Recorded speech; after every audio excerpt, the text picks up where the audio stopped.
ฮะ FC ใส่มาหาน่ะ อันในเทิงหั่นบ่ บ่แม่น ผู้สิมานี่ ผู้สิมาตอนนี้ตู้จานจักแล้วบ่นี่ บ่ได้ โอ้ มีบอกคนสิมานี่เอาแล้ว แต่ก่อนยังบ่ทันได้จักเด้อพี่น้องมีคือบ่สิรัดเพิ่นกำลังไปรัดเอาว่ะตอนนี้ เออคนสิมาหาข่อยนี่บ่ แม่นเจ้าก็ยังบ่จักเนาะ บ่ได้ เออ คือว่า จักพร้อมกันกับเฮาซะนี่ ฮะ จักพร้อมกันกับเฮานี่เพราะว่าได้ยินเราเว้ากินนี่เด้ บ่ได้ข่อยบ่ได้ฮู้ได้เราก็บ่ได้บอกข่อยได้บ่สิรัดที่นี่ โอ้ ไปรัดเอาคนนั้นนี่บ่ได้ข่อยบ่ได้ฮู้ได้บุญแล้วบ่นี่คันเว้าแล้วบุญแล้วนี่ บุญจะได้ ข่อยว่าสิไปชโน อ๋อ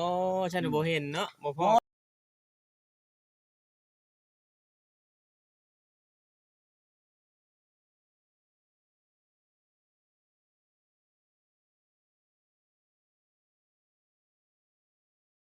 นี่สิมาล้อมเทียนนี่ข่อยจังอยู่นี่ฉันบอกข่อยไปแล้ว โอ้ ลงตลาดพุ่น เฮ็ดเทียนเตรียมไว้ผูกแขน โอ้ยข่อยเตรียมมัน อันนี้แหละหาเสบียงอาหารสิผูกแขนสิล้างเฮือนล้างชานข่อยนี่ อ๋อ ข่อยสิล้างอันแนวขี้เดียดจังไรนี่ออกจากเฮือนข่อยนี่ ปัดเป่าสิ่งบ่ดีออกไป เออ ให้ ปัด หม เบิ ด ดให้ลูกหลานมาผูกแขนในข่อยบัดนี้ตัวนี้นั่นน่ะให้เขาปัดเป่าออก อ่า ความขี้เดียดจังไรแต่ข่อยนี่แล้วตัวนี้แล้วแม่นบ่ข่อยก็สิไปทาสพุ่นอีก อ่า ทาสพุ่นที่ว่าชวนเชียร์ไปนั่นข่อยสิให้ยาคูยาทานอยู่ในอันทาสนั่นชวดน้ำมาทานให้มันเป็นของทานข่อยอีก โอ้ ชวนข่อยเชียร์นะนี่น่ะ โดย เชียร์ดอกให้มันเป็นภาระกุศลของข่อย โดย ข่อยบ่แม่นว่าสิเว้าลิ้นได้เดี๋ยวนี้น่ะมันเชียร์ไปหลายอันเลย แต่ละคนหนี้จากข่อยบ่มีอันเหตุผลนี่ข่อยก็เฮ็ดแนวนั้นเบิดมันไผสิเป็นอะไรก็แล้วแต่ แม่นแล้ว เฮาตั้งแกล้งบ่หรือนั่นนี่ก็คืออยู่อันนี้เฮาบ่ได้ตั้งแกล้งกับไผนะมันเป็นแนวนั้นดอก ผู้จาน ไผตู่เคยเห็นบ่ตู่ เคยเห็นอยู่บ่ตู้จาน บ่ได้คือบ่เคยเห็น บ่เคยครับ หากเราเข้ามาซะก่อนมันเถื่อก็สิเคยเห็นก็บ่จักว่ามันอยู่ไก ไป ล เนาะ เราเคยโทรลมอยู่บ่ เจ้าว่าเคยเลยลมกันทางโทรศัพท์มาจัก จังหวะนี่เด้ออันนี้ก็ดีเอ้าเดี๋ยวคือจกถงเจ้าว่าเชียวปืนมายิงบ่จักย่านได้นี่ใดบ่ได้อยู่ปืนได้นี่ใด ยันปืน อืม ไปนี้ ย่านปืนได้ข่อย เสบียงกันเอาเจ้าบุจี้เฮาอยู่ ฮะ เจ้าบุจี้ ยับเข้ามาเบิ่งก็คือบ่ได้จื้อปานใดขอโทษได้ว่าชั่วบ่ยันเจ้าว่าที่ได้ว่าความมันก็สิหึงแล้วจังสิได้พ้อกันจักปีแล้วเจ้าจะมาเห็นก็ว่าข่อย มักทุเรียนมามื้อวานมื้อชื่นนี่ ออกโอ้ยมันบ่อยากจื้อปานใดแล้วเนาะมักทุเรียนนั่นกับขาหมูทุนนั่นบัดโทโอ้โทหัวหน้าอันผู้ใดหัวหน้าแกล้งคันผู้ใดนี่บ่แม่นหัวหน้านำมื้อนี้ได้นี่ เอาแล้วบ่แม่นแนวสิเว้าแนวสิเป็นโทษน่ะได้หยังมาให้บัดนี้น่ะ มี โอ้โทษได้หลายอีหลีบัดนี้ มาให้มื้อนี้ โอ้ยเอามาสิให้เขาไปนำผู้ชาวบ่เนาะมากินบ่เอาอีกโทษเอาผู้ชาวกินน้ำนะคนบ่มีเมียเว้าอันนั้นแล้วหมู่อันเอาเบอร์เมียให้เด้อมื้อผูกแขนนี่สิโทรเอาได้ยังตัวหนึงอีกเบอร์นี่เขาเอามาให้อีกเบอร์ สิเอา2โตบ่ตู้จาน สองตัวแล้วก็เอาที่ตลาดแน่ ยันบ่พอ โอ้ยเว้าลูกหลาย ลูกเลี้ยงข่อยบ้านมันเบามันเป็นชาวชามชิป แม่นลูกศิษ หมูต้อยตัวเดียวมันสิไปคู่กินบ่คิดว่าเนี่ยนั่นน่ะ โดย หลงมื้อนั้นเพิ่นขี่รถใหญ่ออกมามื้อนั้น โอ้ มาแล้วเพิ่นเจาะปลาอยู่ห้วยเพิ่นเอามักทุเรียนมาให้ โดย ตอนนั้นเพิ่นเอามักทุเรียนมาให้เมียข่อยยังอยู่ได โอ้ ถามก็หั่นบัดนี้เมียมาบัดนี้บ่เห็นเมียบัดนี้ ตู้จาน เออ เพิ่นมาหาเจ้าว่าอยากได้ยาดีน้ำอยู่บ่จัก จัก บ่ แล้ แม่น ว ให้เพิ่นแน่ ยาหยังก็สิปันได้สิเป็นหยังบ่แม่นคนอื่นเนาะคนรู้จักกันมาพอแห้งแล้ว นั่นแหละจังว่าให้ บ่แม่น เพิ่นซิม คันเว้าแล้วบ่แม่นปีหนึ่งปีเดียวได้นี่นั่นมันแต่จักว่า10ปีขึ้นหลังผู้ใด อ๋อ แต่พ่อกันมานี่ได้บ่แม่นว่ามื้อนี้ จั เมื่ ก อ กั วาน นาน ได้ แล้ว เออ แต่เถียงข่อยอยู่นี่เพิ่นมานี่ได้อันนี้นะ โอ้ แต่เมียข่อยแม่เขาอีกคำพุ่น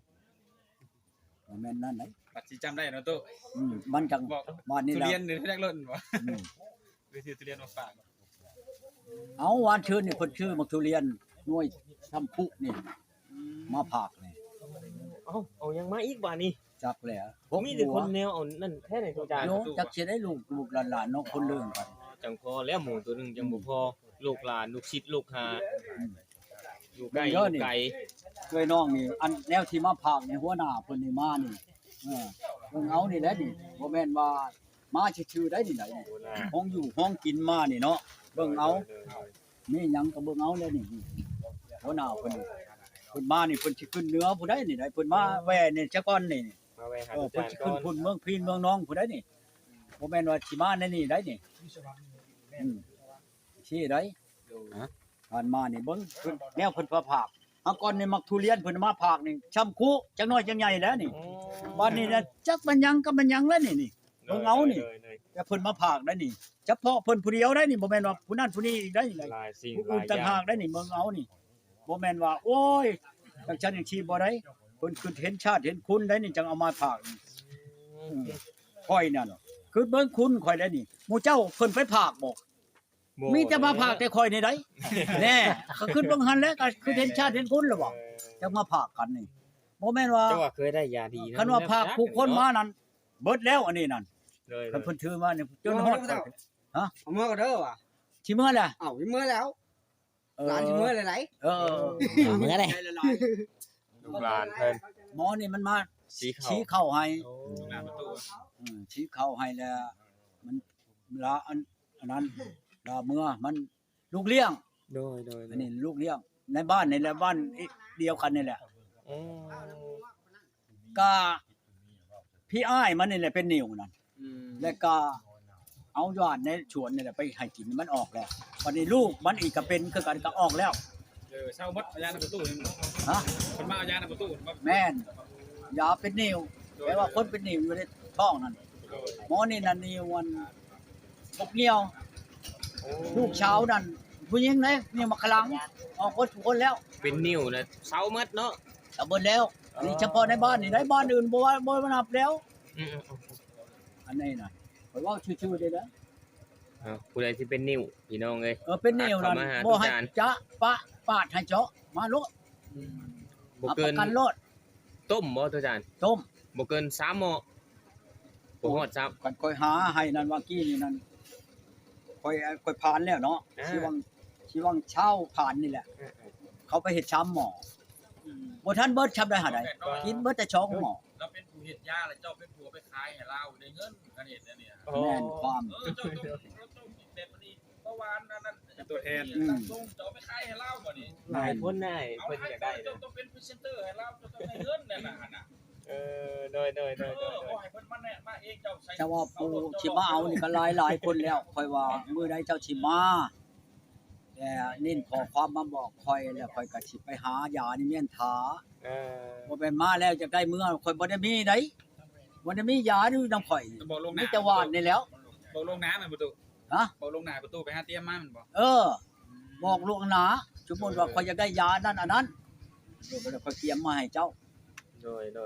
ที่ ต้อง ไหน ได้ มันจังได้ ต้องได้ สิมาแล้วโอ้ยใช้ยาข่อยอยากได้นี่บ่ได้ได้อันนั้น ต้องได้ตากได้อย่างก้อนพี่น้อง เพราะว่า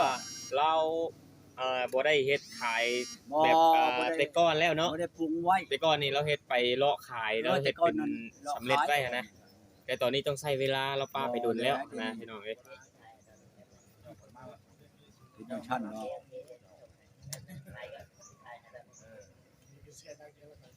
มีบ่ได้ อันว่าไผอยากได้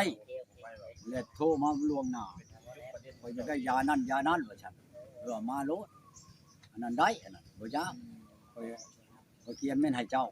คันเอามาถามมาโลดนี่โอ้ยยอมมันบ่แม่นสิอยู่ในคืออยู่ในห้านเขาขายอยู่ในเชโนได้เขามีครบหมดแหละเจ้าต้องการยาหยังเขาเอาออกมาให้เจ้าโลดอันนี้มันบ่ได้เขียนท่าไผถ้าเจ้าต้องการข่อยมันมีอันคมคายบ่แม่นว่าสิจับเงินออกแต่ถุงอ่ะชื่อในอันนั้นบ่ได้อันนี้ คือบ่เห็นเจ้าไปหาหากหวานหากยาคือแต่เจ้านั่งอยู่นี่เจ้าไปเอามาแต่ใช้หากยาเจ้ามาเฮ็ด บัดเวลาเขาต้องการข่อยก็ไปหามาให้ โอ้ยันบ่ มันอยู่ดงพุ่นเด้ ลังเทื่อก็ต้นเดียวนี่เอา5อย่างก็มีเอาหากเอาใบเอาดอกเอาอันนั้นงา มาผสมกัน 5อย่าง ต้นใบหากแก่นมันมีไดคือคนเป็นนั่นกระเพาะนี่ตะกี้เพิ่นว่าคนเป็นหานแต่พาข้าวพ่อแม่เฮานั่นเอาหมอชามหูฉีตาหาขี่มาใช้นี่จักมันปบไปฮอดไฉหมอนี่หมอกระเพาะนั่นมันปวดเบิดได้เบิดทุกชิงทุกอย่างโลดอันหมออันชามหูฉีตาหาขี่ สอง แม่นยัง หู ชามหูแม่นยังฉีตาแม่นยังหาขี่ ว้า เออ มันมีนู่นแบบขี่เป็ดขี่ไก่ขี่หมูขี่แฮดขี่เห็นแม่นบ่มันหาขี่นั่นเด้ ว้า บ่แม่นว่าไปเอาขี้แฮดขี้หมูขี้ไก่เด้กกขี้หมูกกขี้ไก่แม่นบ่แลเฮ็ดขี้กกขี้แฮดขี้เห็นแม่นบ่แล เอา ต้นไม้ ต้นไม้ ก็นึกว่าเก็บ บ่แม่นว่าเอาขี้ไก่ขี้เป็ดนี่ไปให้เจ้ากินได้ แม่ ไปเสียไปแล้วบ่แม่นเนาะ โอ้ยชามหูชีตาหาขี้เจ้าว่า เออ หาขี้นี่ขี้หยังแน่เขาว่าขี้เป็ดขี้ไก่แม่นบ่ขี้หมูบ่แม่นว่าเอาขี้หมูอันนี้ผูกไว้ในไม้กินบ่ สดๆนี่บ่เอาแม่นเนาะ ขี้หตาไก่ตากวางแม่นบ่ เออ ก็ตากกตาไก่กกตากวางกกตาปลาเป็นบ่ได้กกตาเชื้อท่านเด้ขี้ตาหาขี้นั่น โอ้ โอ้ย จังชั้นเนาะ อืม ประเภทชีตา ข่อยนั่น ขี้ ตำราพ่อเฒ่าข่อยอยู่ในเฮือนนี่ อันนี้คือสูตร ตะกี้นั่นใบลานเนาะเพิ่นเฮ็ดใบลานเดี๋ยวนี้เนาะข่อยไปอันอัดออกเป็นตัวลาวเดี๋ยวนี้นะตะกี้นั่นเป็นตัวทำข่อยเขียนบัดนี้ข่อยพยายามผู้ที่ช่องเดือนพยายามเขียนออกจากใบลาน โดย เขียนอัน เสียไป เอาตัวทำออกมาเป็นตัวลาวแล้วไปอัดบัดนี้อัดออกมาผู้อัดนั่นจุดถามบ่ถูกที่อัดไปยังพ่อใหญ่ป้า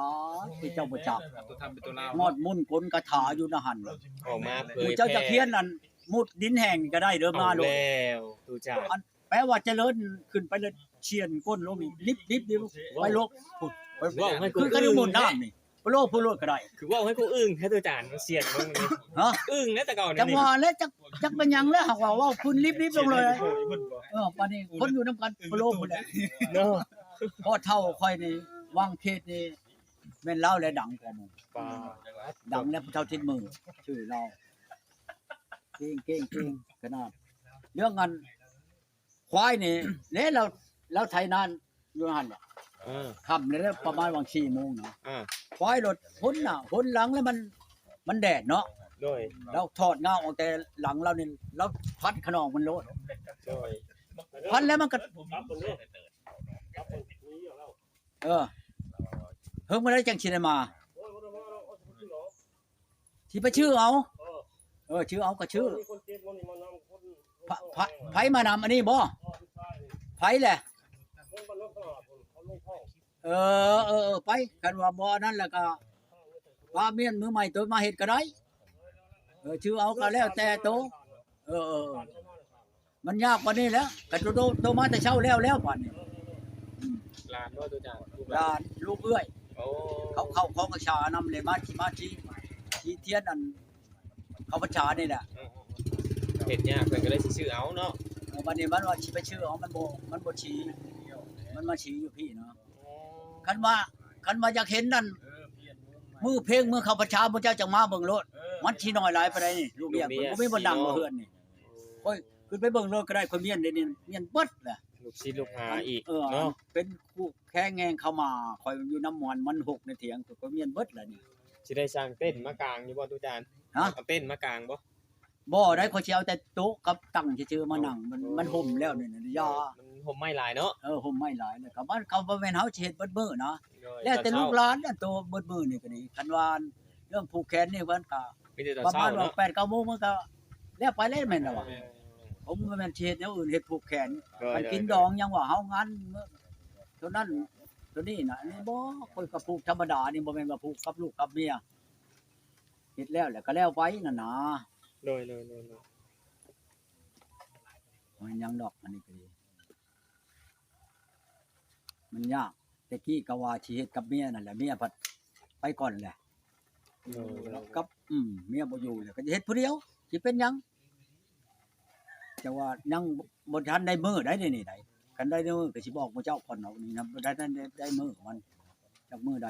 มันกำมังเลยเด้นี่ยังชามมื้อหนึงอันของประชานี่อันเขาประชานี่ ต้องเฮ็ดก่อนบ่ประตู เออ ไอ้ก่อนเขาพรรษาเนาะ บ่ได้ มื้อเลย แปลว่า มื้อเพลงเลย แล้ว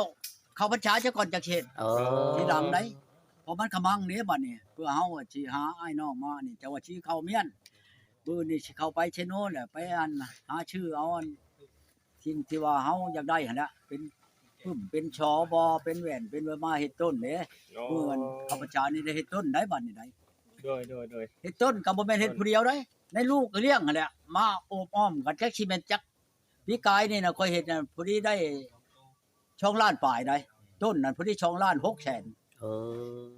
เอ้าผู้ละแสนก็มีผู้อัน4แสน5แสนก็มีอันแต่